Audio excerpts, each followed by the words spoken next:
What's the worst case you've seen of someone trying to play the victim when it was all their own fault? Story 1. I was in a crowded parking lot, driving around looking for a space. There was one car ahead of me. The car ahead of me stopped, so I stopped as well. I'm not sure why she stopped because there were no empty spaces and no one was pulling out, but whatever. Then, before I had time to react, her reverse lights came on and she came flying backwards towards me. I didn't even have time to honk. She slammed into the front of my car, got out of her car, and started screaming that I hit her. When officers arrived, she was crying and shaking and complaining that her neck hurt. And she was cursing me out for slamming into the back of her car. Thankfully, 2 people had been walking through the parking lot when this occurred and told the officer what really happened. Later, the driver of the car that hit me tried to tell her insurance company that I knew the witnesses and that's why they lied. I didn't, by the way. At any rate, if the witnesses hadn't stuck around to give statements, I'd have been screwed. I wonder if this was like a genuine attempt at insurance fraud or what. It sounds way too deliberate for someone to kick it in reverse and ram back into you. And an even bolder move to lie to the insurance company. I'm glad OP had witnesses at least. We now have a Discord.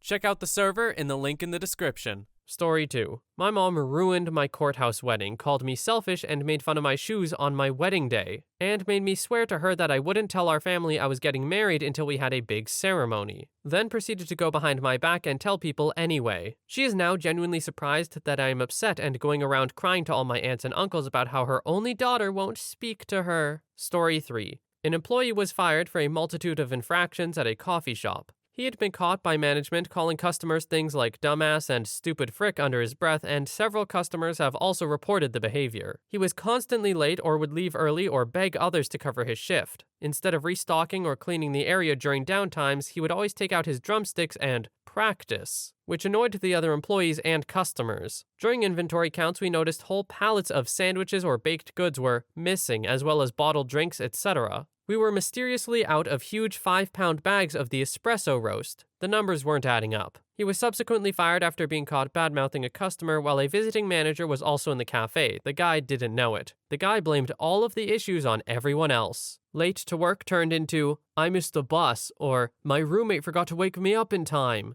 Leaving early turned into, well, I got a call for a gig, / there was a concert I wanted to see. Food missing turned into, I didn't have money to eat and it's the company's responsibility to ensure that I'm fed while on the clock. Calling customers names turned into, they misunderstood me. Management said, what part of calling a customer a dumb frick is a misunderstanding? Followed by, not my fault they're so sensitive. All this dude's problems were blamed on everyone else, and all of his issues and situations in life were blamed on everyone else as well. Us employees stopped inviting him out because at bars he would order drinks and tell the bartender one of us was covering and skip out or leave rapidly before the check came. He would also walk around tables when people got up to dance or talk in a group and guzzle down their drinks. He was overall just a crappy person. Found out after he was fired from our store that he was hired by a Starbucks in the mall, who failed to call for a reference or check, even though our place was listed as a previous place of employment. He was caught stealing money and food from there too. Story 4. Sometimes my children ask me why they've met my mother but never met my father. I tell them he died a long time ago when I was a kid. In reality, my dad used to be an abusive drunk and my mother had to kick him out because he used to beat on us. We used to spend weekends at his new house, but around the time I turned 10, he told my mother to stop dropping us off, and gave her a shoebox full of all of the pictures he had of us. We tried calling him on holidays every now and then, but he finally told us to just stop contacting him altogether. Last year, my mother passed away, and he decided to reach out to me and expressed he had changed and wanted to make things up to me. I told him it was okay, and filled him in on how I was doing in life and sent him pictures of my children. But I expressed I was already a man and didn't need a father anymore. But he was forgiven for the 20-year absence. He tried to tell me I'm horrible for pushing him away and abandoning him, and that he was dying and just wanted to fix things. So I just explained to him it's already forgiven, but he abandoned me and I would have no time for his foolishness. I do wish things would have been different, but he's too much of a bad influence to allow into my children's lives. Yeesh, this seems like it could be on Entitled Parents or something.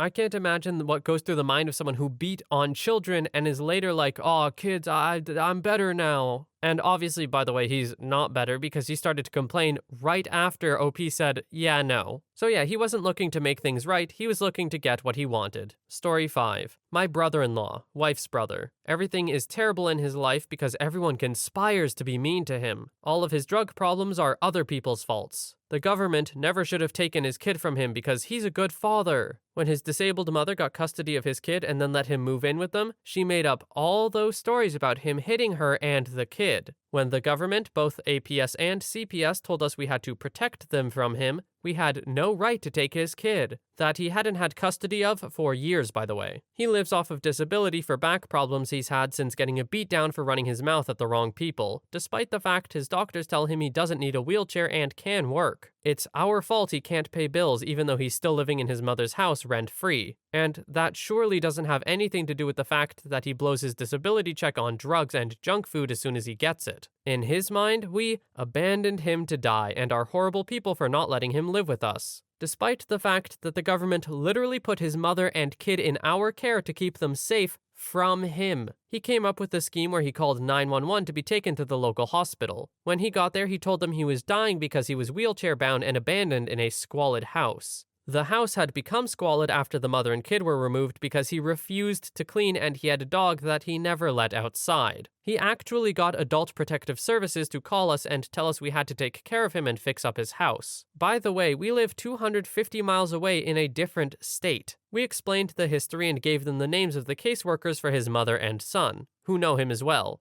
APS confirmed what we told them. When APS told him we didn't agree to let him live with us, he demanded they file a court order to force us to allow him to live in our home. APS told him that wasn't actually a thing that could happen, so he started screaming profanities at everyone in the hospital. When the doctors told him again that he didn't need a wheelchair, he screamed at them. They discharged him, but he refused to leave on his own, so they sent him home in an ambulance. He refused to get out. So they wound up driving him back to the hospital and leaving him on a gurney in the ER waiting room. After 8 hours, when he still refused to leave, they had security drag him out and dump him in the parking lot. A few weeks later, he calls us begging us to pay his bills and goes off again on how we had no right to take his kid from him and we're terrible people because we refuse to acknowledge what a good father he is. He lives in the rural South. Do you know what it takes for CPS to take your kid in a poor county in the South? We're talking immediate danger to life. Not only did they do that, but then a judge permanently took away his custody. But then they came back and said the kid and his mother weren't safe in the same house as him and we stole his kid. I raised my kids. They've graduated and are adults. I have zero desire to raise another, let alone one who has significant emotional issues from being abused. But guess what? I am, because I'm not a total piece of crap and I can't turn my back on them. But of course, in my brother-in-law's eyes, this is all a vast conspiracy to spite him. No, it's just a huge conspiracy with the government, man. The government's coming, they're taking all our kids and giving them to our relatives. That's crazy. Definitely has nothing to do with all of the illicit substances you abuse. Definitely not. It couldn't. Story 6. I once witnessed a car accident where a lady blew a red light and another car whose light had clearly turned green didn't see her and hit her broadside. The innocent driver had her view obscured by my vehicle also entering the intersection. I was able to stop, but she couldn't. After the impact, witnesses stopped to help, and the lady who ran the red light tried to argue that she was going through on a yellow and that her neck hurt. Apparently, she had the nerve to attempt a lawsuit over it because I was later deposed, over the phone by Crazy Lady's lawyer, who tried to trip me up by saying another witness claimed to be in the same place I was. Too bad, man. I was right there, and there's no way in heck you can paint me as an unreliable witness for your client to steal money for her own stupid mistake. Story 7. My best friend's ex-girlfriend. Basically, her ex was kicked out of her parents' house when she told them she was a lesbian. She moved in with my best friend since they were dating at the time. At first, she told my best friend that she was too depressed to find a job. My best friend was okay with that, even if it meant she'd have to work more, which she did. She even found a second part-time job. For the next 6 months, whenever my best friend asked her if she found a job yet, she'd always get the, "I'm too depressed" response. Eventually, my best friend finds out her girlfriend cheated on her. Her excuse for cheating was, "You're always at work and never have time for me. I need someone who will be there for me." My best friend kicks her out and then my ex blames her for having to move back in with her parents. The kicker? Turns out her parents never really kicked her out. She was just tired of them telling her to get a job.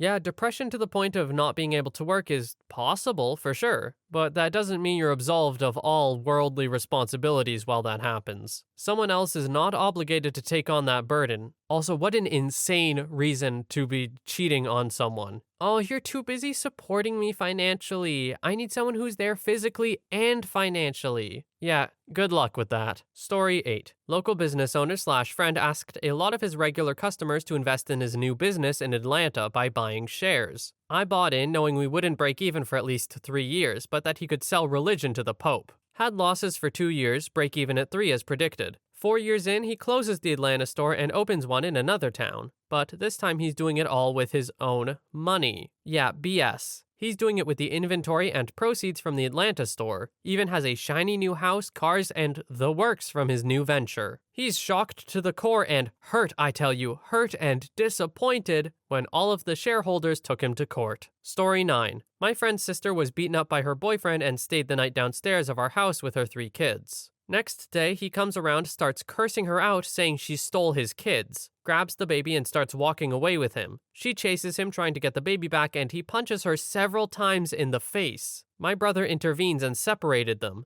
This jerk leaves and brings back the cops to arrest my brother. Story 10. When I was teaching, I had a student I adored who had some behavior problems. I did everything I could to support him. One day we were taking a test and he was talking. I reminded him several times that talking during a test is not allowed, and I would have him go into the hallway if he continued. He continued talking, so I told him to go into the hall. He called me autistic on his way out, his favorite insult, so I wrote him a referral. I called his parents and they didn't answer, so I sent an email explaining what happened. That he got a referral and that I hope we can work together to help him manage his reactions. His mother responded by saying that my behavior is unacceptable and that she is done speaking with me and I will hear from her lawyer. She went all the way up to the district level to complain about me, telling all sorts of lies and making me look like a horrible person. I don't teach anymore. Oh, come on, to a teacher? Really? There's already not enough of them and they get paid criminally low. And then they have to deal with these parents? Oh, God. OP,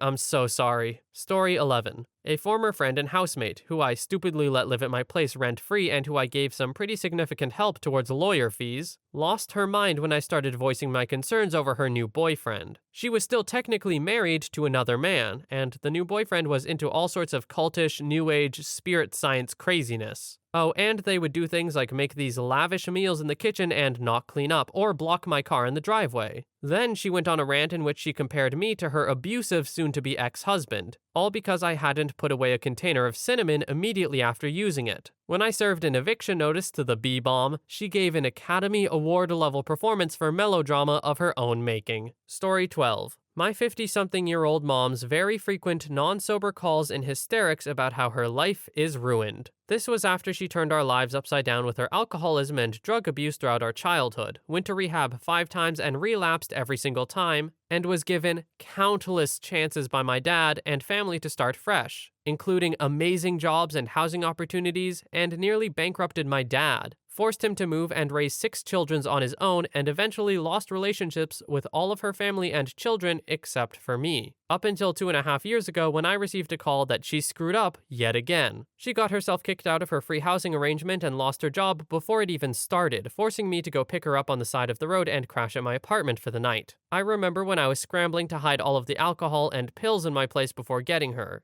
Then picking her up and her crying that my dad was still ignoring her and wouldn't give her money anymore. It really hit me that I'd finally had enough. Victimizers, am I right, guys? Story 13. I manage an outpatient drug and alcohol education/treatment center. We're licensed with the state so that anyone who gets a DWI/DUI has to go through an evaluation process and complete some form of the education/treatment program, dependent on that evaluation, in order to get their license reinstated or satisfy a probation requirement. Every state has its own version of this for alcohol or drug-related driving offenses. Everyone has to do it and no one is exempt or special, regardless of whether they won or lost their criminal case in court. There are those who very obviously just made the mistake of driving after a couple glasses of wine, had a blood alcohol content just over the legal limit. They realize they screwed up and they usually end up in the lowest level. They get it done, no complaints. But every single day I come across at least one person who blames the state for having to do the program. They call it a racket, a money scheme, a waste of their time, complain about having to go through it, etc. And they treat me like crap in the process as if I make the rules. Without fail, these are always the people who have had multiple DW/DUIs,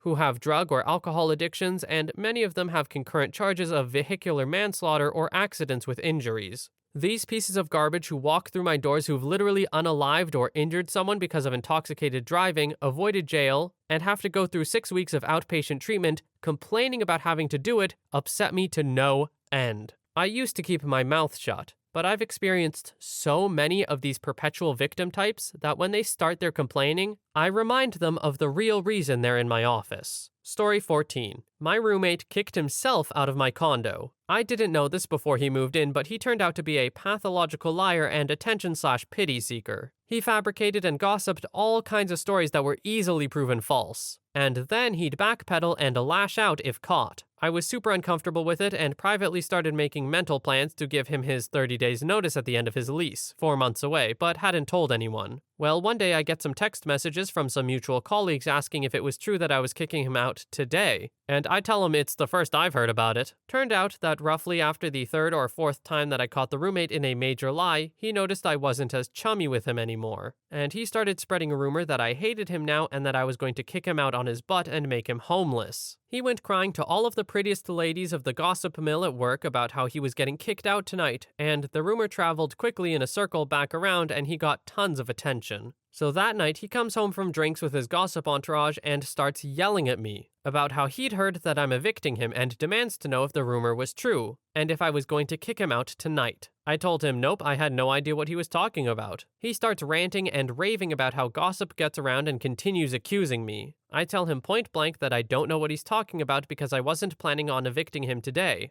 and I had never talked to anyone about evicting him. But I was upfront about my intention to give him notice at the end of his lease. He starts yelling, "What date?" and then cuts me off and gives himself 30 days notice from today and starts accusing me of kicking him out before the holidays. He then stormed off and updated his whole gossip train that he had been kicked out tonight and that the rumors were all true. The next day, he found a friend's couch to sleep on and another room to rent by the end of the week, and upped the gossip to, "Billy hates me so much they kicked me out onto the street that night." So he turned his own rumor that he created about himself into a quasi-reality. He did leave my home that day, but not on my doing. My home and my life are now 1,000 times more peaceful now that he's gone. Ah, don't you just love it when problems just solve themselves? Yeah, this one sounds good to me.